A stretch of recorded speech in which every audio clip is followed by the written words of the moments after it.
Don't Think Twice is a podcast on intimate friendship. Amrita and Andrew are writers and creative collaborators and platonic co-parents to a 1-year-old son. This season, we are exploring new ways to connect, build community, and be together. This episode happens to riff on a theme that came up in our last episode about aging. Both of our guests last time highlighted that having a shared cause bonds a community together. Giving people a sense of purpose creates a communal spirit. In light of that idea, we are excited to share our conversation with Sarah Schulman about community building through activism. As an activist, Sarah was a member of ACT UP, the legendary AIDS advocacy organization, and she also wrote the definitive history of ACT UP in 2021. She's also been an active abortion rights advocate, a co-founder of the Lesbian Avengers, who created the Dyke March, the founder of a long-running queer experimental film festival, and in general, is a principled and intellectually rigorous thinker who has been an inspiration and mentor to many. We talk with Sarah about how to build coalitions, how to deal with disagreement within a group, how to be an effective advocate, and her career as a writer, teacher, and radical activist. We really keep it real about the struggles of our messy modern world. Where have we been, and where are we now? What makes a group successful, sustainable, and impactful? Sarah has spent a lifetime of walking the walk, bringing people together in action. And as a writer, she's a genre agnostic, after our own heart. So we had to get in some questions about art making too. Today we have someone on the podcast that I don't want to use the word intimidated by, but have such a deep level of respect for. I just have a deep level of gratitude that you've taken the time. We have Sarah Schulman on the podcast. And with someone with such an interesting, varied life and career, I don't even want to try to sum up what it is you do and are. But could you take a minute to share some of the things that you are? Well, I'm primarily a novelist, so that's how I see myself. And then number 2 is playwright. I also write nonfiction books, but really just because there's some kind of necessity or crisis. And I'm a lifelong teacher. We kind of wanted to start off because our podcast season is focused around family and chosen family. Historically, non-nuclear families and community structures have been a core part of the queer community, of which you are a part of and have written about extensively. Can you speak a bit to that history and how you see that continuing today? I think that the main queer relationship that I was initially aware of was the collective one. And I personally don't ever use the term chosen family because I think friendship is much more important than family and much better. And I've had same relationships my whole life. I mean, I've been friends with people since I was 3, and I've had collaborations with people like Jim Hubbard that are now almost 40 years old. I mean, obviously, there's a lot of people I don't like and who don't like me also, and that's part of the whole game of the group. Because the more people that you're interacting with, the more people aren't going to be happy about it. Started publishing books when I was 26, and now I'm 66. And so I've spent 40 years traveling around the world with, my books, and I have maintained relationships with people everywhere through that experience. I recently was in Atlanta. I hadn't been there in 32 years, and women came to the reading who had been at that reading 32 years ago. So there's just a lot of consistency globally in the queer collective. I'm struck by your comment that friendship is more important than family, and something that I think we've talked about a lot on this podcast. And I wonder about your thoughts. I've heard you speak about it before.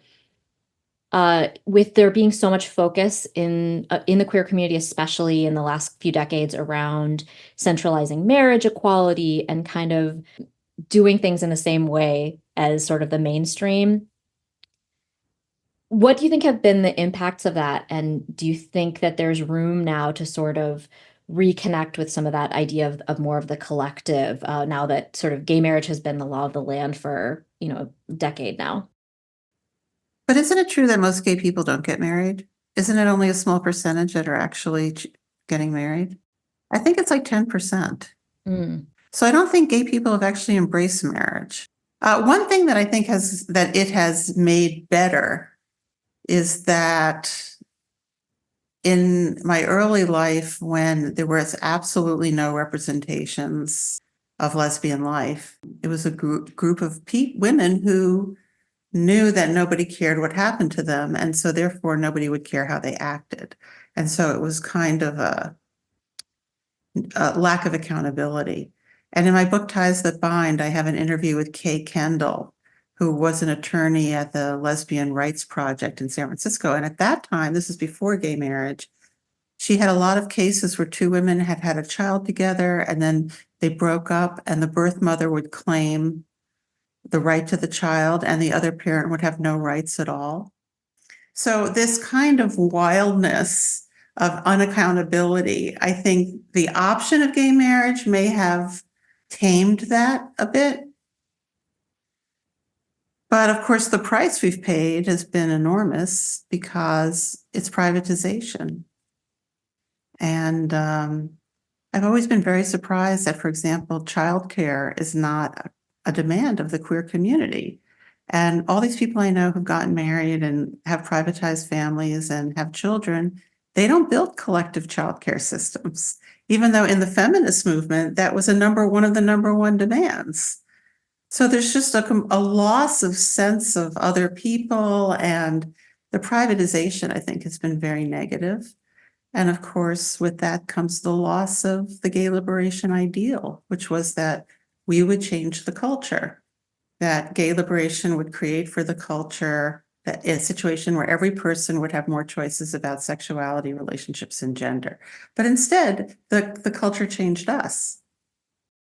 There is, I think, this fundamental conflict, as you point out, sort of with the idea of the collective and collective liberation, but then, the idea of the privatized family structure is just really, really interesting. And I guess, I don't know, I do want to push a little bit more. Like, do you think that you see the needle moving back, or you still see it sort of moving more towards this idea that those ideals have been sort of left behind? No, I think everything's getting more conservative for everybody. Richard Nixon looks like a liberal compared to today, right? The whole society in every regard has moved to the right, and not economically, culturally, in terms of class stratification, the narrowing realm of ideas that are in circulation in public sector, all of that. There's a lot to think about in what you just said. For my own edification, can you share a little bit about what the gay liberation movement looked like? Okay, so it's the movement before me. Yeah. Right. So I was born in 1958. So this is a movement that interestingly came out of the Communist Party. And in fact, there's a really interesting book by Bettina Aptheker that was just published about the roots of the gay movement in the Communist Party, which is ironic because the Communist Party would not accept homosexuals. But a number of radicals like Harry Hay and Rudy Gernreich were people who were in the Communist Party. They were closeted in the party. They had radical ideas about one world, global economies, and they started Mattachine, which was one of the early gay men's organizations. And it was focused, and you could say, on sexual liberation, because one of their first objects was police entrapment of gay male cruising areas. So government trying to interfere with sex between consenting adults, let's say, was one of their first arenas. The reason that in the post-Stonewall period, which is later, there was an autonomous gay and lesbian movement is not because people wanted one. It's because the left didn't want gay people. So the Communist Party didn't take homosexuals until 1991. The civil rights movement, we now know, famously sidelined Bayard Rustin. The feminist movement had many lesbian purges. They haven't all been historicized, but nobody wanted us. That's why we had a gay movement. Now, most radical movements have openly queer and trans people in leadership. And then there's this weird, rarefied white gay rights movement like Human Rights Campaign or GLAAD. The queer movement should live in the radical movement. And that is kind of where it is now. Now, we really wanted to sort of focus about the idea of activism and how that creates community, the challenges of the community that it creates. Obviously, so for the edification of our listeners, Sarah, you've been involved in so many direct action groups in the course of your activist career, if you want to call it that. So, in your experience as an activist and an organizer, you mentioned this a little bit earlier that you may not like everyone might not like you, but that is part of being a part of a community. I wonder if you can speak a little bit about the feminist movements that you've been a part of, the queer movements that you've been a part of. They are very diffuse groups. What connects a community like that? What ties together a big diffuse group like that? It really depends on who the people are. Like, for example, let's look at ACT UP. ACT UP never kicked anyone out.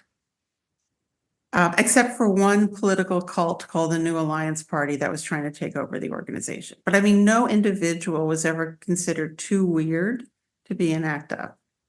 Even when ACT UP decided to do a silent die-in at St. Patrick's Cathedral, and instead Michael Petrelis jumped up on a pew and blew a whistle and started screaming at the cardinal. Even then, no one ever said he should be kicked out because they didn't have that concept. You have to have a supremacy ideology about yourself to think that you can kick somebody out of a community. It's only when people got more rights that this idea of these types of expulsions has become normative. Now that's in queerness. In the feminist world, there were these lesbian purges. I was involved in one in the reproductive rights movement, and it was CARASA, the Committee for Abortion Rights and Against Sterilization Abuse. And they were terrified of lesbian issues, absolutely terrified, and they ended up having a purge. But they thought they were better than we were, so they could kick us out. But if you think you're the bottom, you don't kick anyone out. So, it's just interesting. This question of criteria, I think, is really essential. And in the society that we're in now, criteria is extremely operative.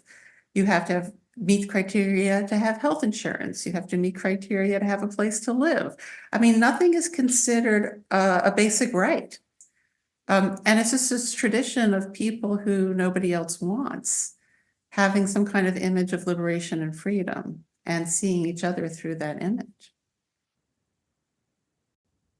But inside a marginalized group, there is conflict to be negotiated, even if there's a shared goal. Oh, yeah. How do you negotiate conflict in marginalized communities?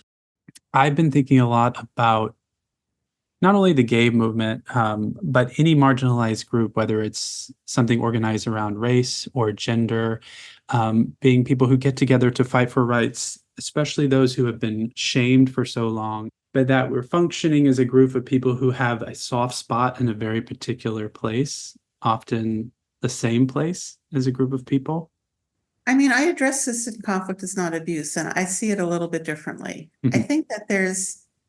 I think that supremacy behavior and traumatized behavior are mirrors of each other. And sometimes you don't know which one you're getting. But this idea that you cannot question yourself, and that if a person asks you to question yourself, they are abusing you and they need to be destroyed. That is simultaneously a supremacy reaction and a traumatized reaction.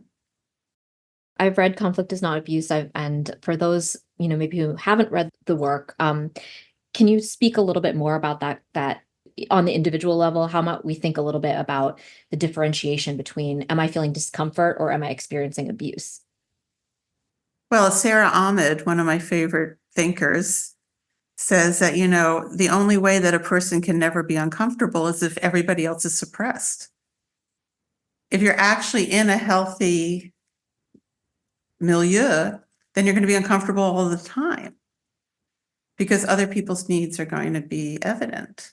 Anyone who's had a supremacy experience can just think that person is making me uncomfortable, therefore they are hurting me, they are abusing me, they are violating me. It's violence when it's not violence. But, communities are different than organizations. You make a good distinction about there's a difference between community and an organization, and we may be blurring the lines a little bit in some of these questions. And I wonder a little bit more about the disagreement angle, like when you're negotiating these ideological divides, whether it's within an organization or a community. So those might be two different answers. When is the divide too large to bridge? You have to have a bottom line, right? So like ACT UP had a one-line statement of unity, direct action to end the AIDS crisis. So that's the bottom line. So whatever it is you want to do, it has to be direct action to end the AIDS crisis. And people had a lot of different ideas. But one of the really interesting things about the way they were organized is that it was not a consensus model. So if you had an idea and I hated it, I would say, I hate your idea. We would yell and scream at each other. But in the end, I wouldn't try to stop you from doing your idea. If I didn't like it, I just wouldn't do it. Then I would go do my idea. So that way you would have the simultaneity of response, which actually is what created the strength of the organization, actually. When you try to force everybody into one strategy or one analysis, you will fail. In fact, every movement in history that has operated that way has failed. People can only be where they're at, and that's just one of those facts. So if you try to force people to be somewhere that they're not, they can't go there. It's not practical. So you need structures that allow for simultaneity. Yeah, I think, that is something that I think about frequently in current community building efforts, and especially political community building, is that there's a lot of emphasis on consensus and like intellectualizing versus doing stuff. And I think that's such a big contrast in what you describe in the oral history of ACT UP, that, it's sort of action first. I think the hardest thing is to just keep yourself from trying to convince other people to your point of view if you're in generically the same movement. Yeah, I don't think it's effective. Yeah, I'm thinking a lot about the idea of comfort and discomfort. And so often I'll be in a situation, and the final question of the person who's leading the discussion is everyone comfortable with this? No, right. Wrong question. You The real know, question is, when do we eat? yeah. Right. And I guess I've never truly appreciated how misguided that question is, but maybe it's born of not having that one line action, mission statement.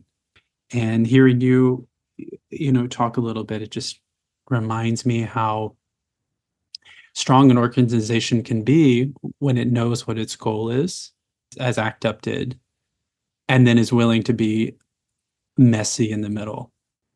Yeah, I just don't like long mission statements. I think short is really good. Like, all those letters that we're asked to sign that are too long, like 3 sentences is enough. Yes. Yeah. Mm-hmm. Let's talk about ACT UP for a minute, if you don't mind. It's just, I'm generally interested in how your relationship or those around you, your relationship with gay men has changed since the ACT UP years. Has it changed? I mean, my major life collaborator is Jim Hubbard, right? Right. So we did the Mix Festival for 33 years. We started the ACT UP Oral History Project. We made United in Anger. We've done all of that. If I look at who I have demographically collaborated with the most, it's actually Black men. Marion McClinton, who was this direct theater director who directed the August Wilson plays, was my first director of my first play that was off Broadway. We had a very close relationship, and that was a very significant relationship. And now I've been working for almost 20 years with Anthony Davis, the composer, on a musical adaptation of my novel Shimmer. Jack Waters, who's one of my most important people in my life, he and his partner, Peter Kramer, have been involved with Jim and I since the first mix. So that was 1987. White men are not so interested in working with me. I mean, Jim, yes, and also Matt Brim is someone I've done a lot of things with, but usually not. Why do you think that is? Most of them have more access. Can you speak a little bit more about Mix and how it started and how it's grown? Jim Hubbard was an queer experimental filmmaker, and the experimental film world would not show queer film. The narrative arc of straight life was romance, marriage, motherhood. And for men, it was romance, war, marriage, fatherhood. But queer people didn't have that arc at that time. Now we do. Now it's imposed on us. But at that time, we didn't. So things that were formerly inventive were much more authentic to the actual experience of queer life. And it really resonated with what they were experiencing, especially 1986 was the epicenter of the AIDS crisis. Right? So it just like became this huge thing.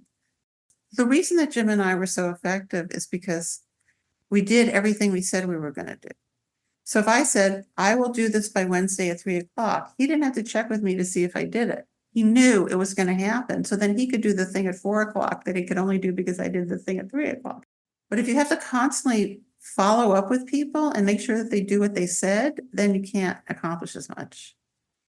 We have a lot of direct experience in that in our own creative work. It's accountability. I think that's a huge thing in what you're saying. What you've been saying throughout is that, direct action is about accountability. Collaboration is about being able to trust and be accountable and trust that the other person's going to be accountable. Yeah, I mean, that's why like I always answer every email and return every phone call. And I'm very busy. But people say, oh, I'm so busy, I can't return a phone call. It was probably because you have 20 messages of people who've called 3 times. Just take care of it. Everyone has a cell phone. When you walk home from the subway, return your fucking phone calls. Just, it just keeps everything moving. That's advice I think that all of us could take. Would you be willing to share any regrets about the work that you've done, or how do you think about that? There were things I didn't understand. I made decisions that I didn't understand. So one was, I've been out in my work from the beginning, and I don't mean out that I'm out. I mean, I've written about queer and lesbian and people with AIDS and protagonists. And lesbian protagonists are really the kiss of death, as my friend Urvashi Vad used to say. I don't know if I could have handled that differently, but I certainly didn't understand, had no idea. Because the main thing with lesbian content is that I look at men differently than they look at themselves. And that is a very big difference. And it makes them extremely angry. I did not get an MFA. I never went to graduate school. So I never had a brand. Like I didn't go to Juilliard or Yale or something like that. And that would have made things a lot easier for me definitely. Because the whole thing is how do things work? I mean, that's what power is knowing how things work. And I had a big gap. I've been behind in understanding how things actually work. And I regret that. Even if you wouldn't have done it differently. I mean, I think about something like After Dolores, and how would that have worked without a lesbian protagonist, without lesbian characters, without the lens it had on men? Wouldn't have been published without a lesbian editor. That's also that, because I have I'm trying to sell my archives now. I have a letter from Doubleday from my first novel in 1984 saying, can't you change the sexuality of this protagonist? It would offend librarians. I would call you a very principled person. You shared a little bit about your regrets. And then in the same conversation, you shared how there wasn't space for experimental queer film. And so you made that space.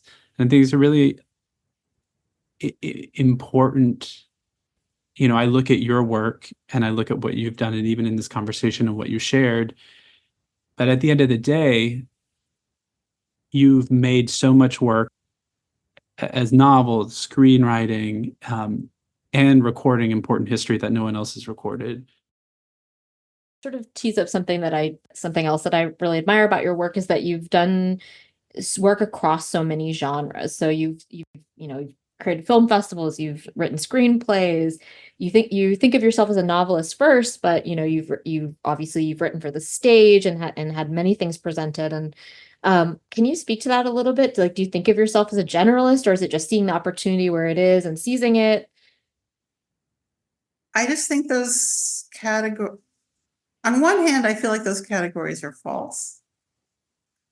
On the other hand, one of the things that's happened is I've written something like I would write a play and it would never get produced. And I really like the story. So then I would make it into a novel. That type of thing. So that, getting things into the world has been much more difficult than creating them for me. I have many books that have taken over 10 years to get published. I have 7 plays that have never been produced. Getting things into the world has been very difficult. Like, conflict is not abuse. I mean, nobody would publish that book. I mean, nobody. Like, every American publisher turned it down. And I mean, the feminist press, every university press, left press, everybody. So it got published by a tiny little queer press in Vancouver, Canada. Now, I thought this book is going to die. No one is ever going to see this thing. They paid me $2,000 for it. But for some miracle, people found this book and started talking about it. And it started to just become a thing. But that was a book I had to fight so hard to get it published. I couldn't get it published. And I have other things like that as well. And then some things get published easily, like the ACTA book, it's about men. Let's just face it. When you write a book about men, then they're like, you are such a good writer. You are so smart. Because, men are very important, very, very important. Haven't you heard? Well, for in the instance of conflict is not abuse, I think, also it landed at a very, it was very prescient. It came out in 2016. Is that right? Before Trump was elected. Yeah. So I think it definitely spoke to an urgent need that people felt. My new book's coming out in April. It's about solidarity. And it's being published by Penguin Random. So actually, these issues have become more understandable by the machine in a very short period of time, right?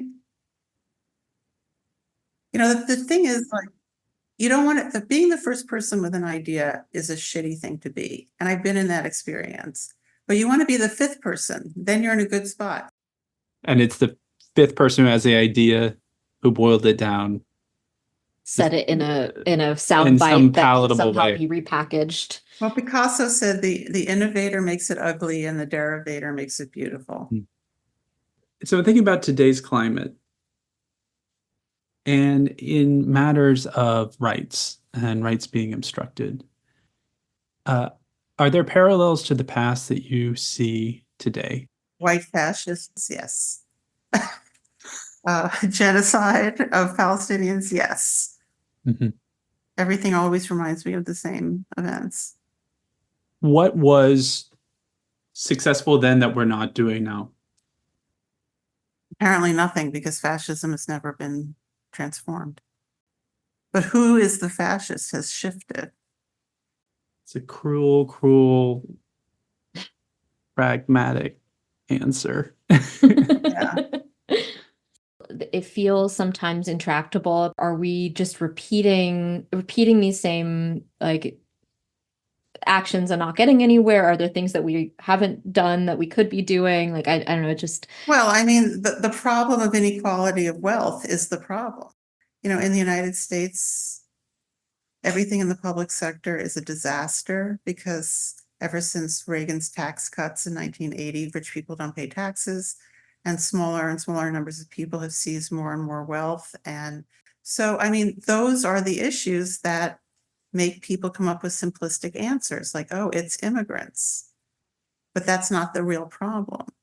Large numbers of people in this country understood class politics in the 1920s and 30s. After the McCarthy era, they do not. That's a huge step backwards.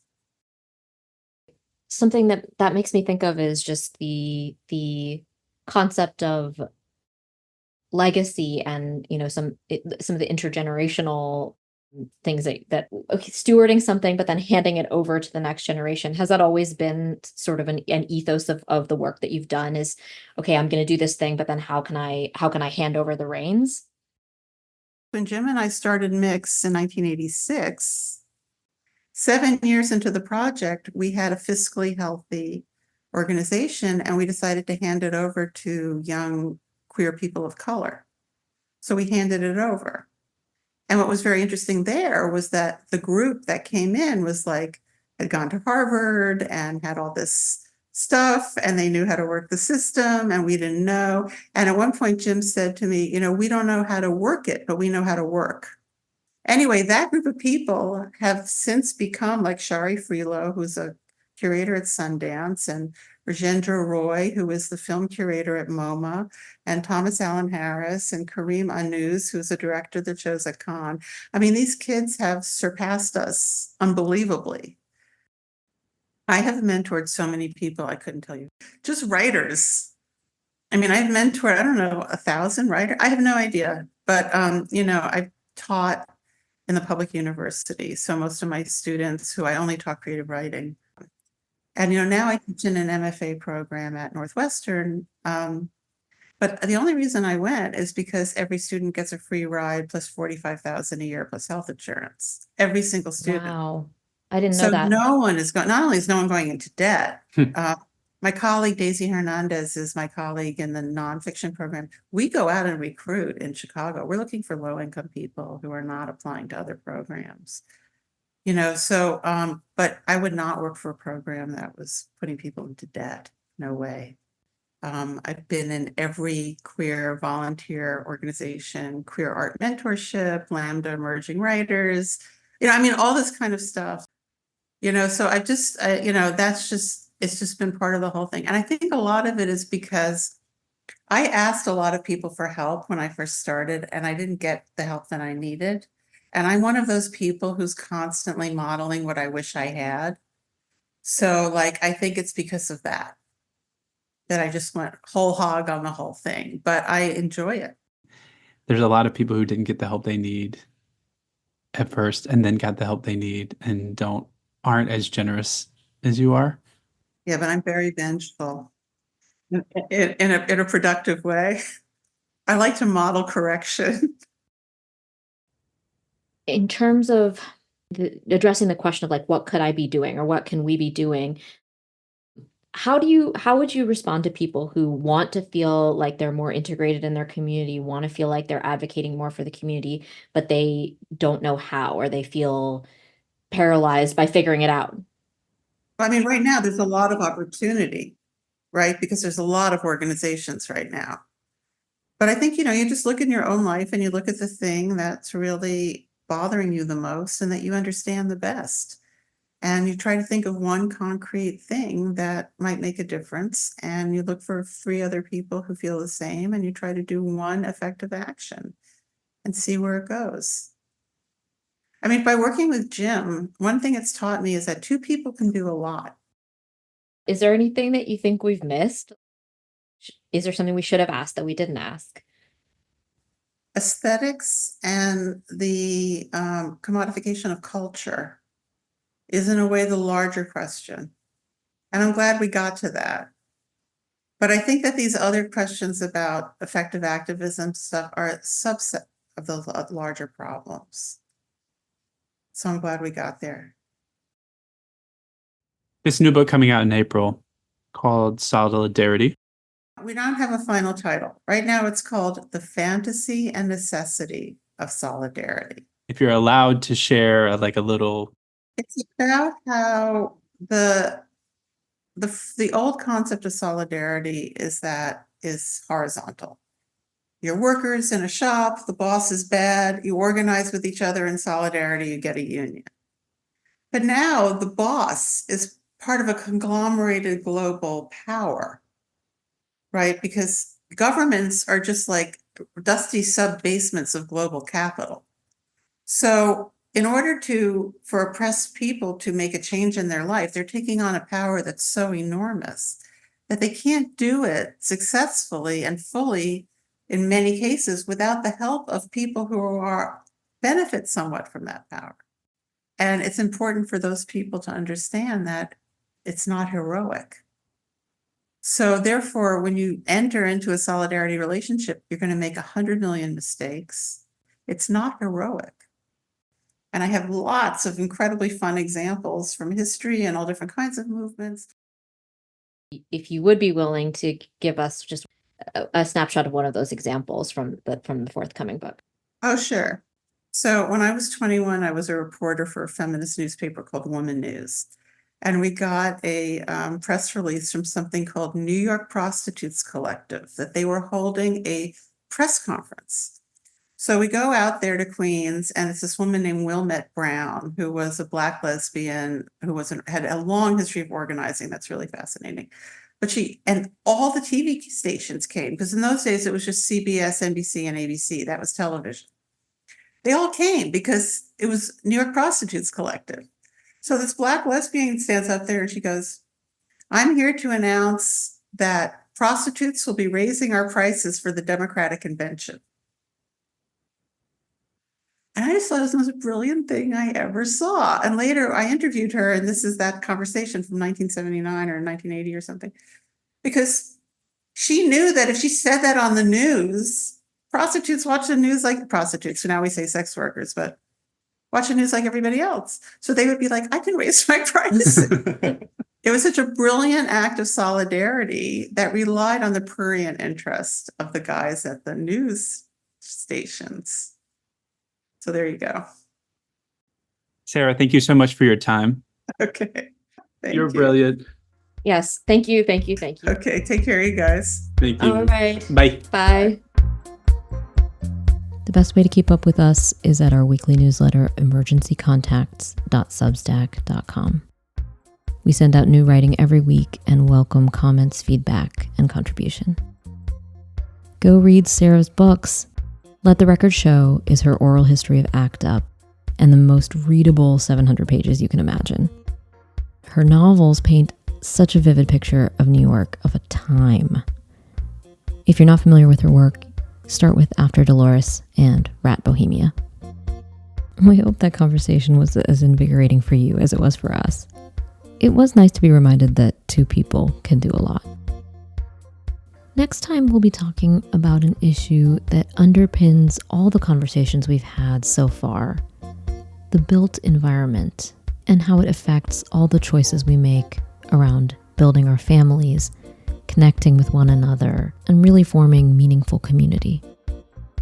As always, please take a moment to rate this podcast if it spoke to you and share it with someone who might appreciate it.